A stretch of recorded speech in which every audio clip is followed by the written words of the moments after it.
What's up everyone, Awais with the Investors Network, and today we're going to talk about what would happen if the Toronto housing market was to crash. So Scott Ingram wrote a really good article about what would happen if the market was to correct and essentially how far that would bring us back, right? So first let's look at detached property. So we're going to be looking at the HPI, so the home price index versus the average sales price, just because it's a better indicator, right? So right now we're looking at about 1.6.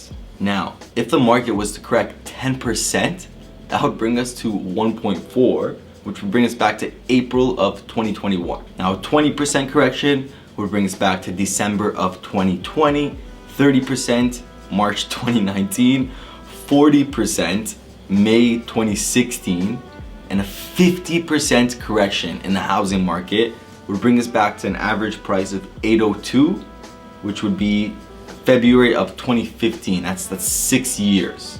Now for condos, we see the HPI 690. So if there was a 10% correction, that would bring us to 621, February 2021.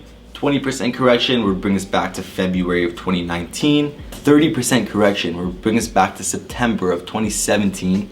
A 40% correction would bring us back to January of 2017. And a 50% correction would bring us to an average price of $345 and bring us back to August of 2015. That's 6 years back. Now we know that, a 30, 40, 50% correction is really nowhere in the realm of possibilities. Like we saw during the pandemic, that even the pandemic did not stop the housing prices. Instead, it actually added fuel to the fire. And we saw what happened with housing prices, right? Now, if the market was to correct 30 to 50%, I'm sure we'd have a lot more to worry about than the actual housing market. But, this is not all to say that we're never going to experience, a correction or a dip.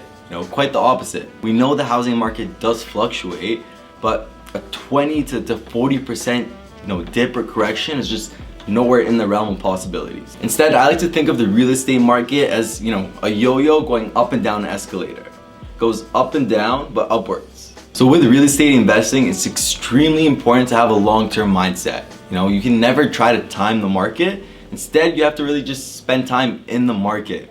Because if you have, a 10 to 20 year mindset of, a 10 to 20 year hold, you are going to do good over the long run.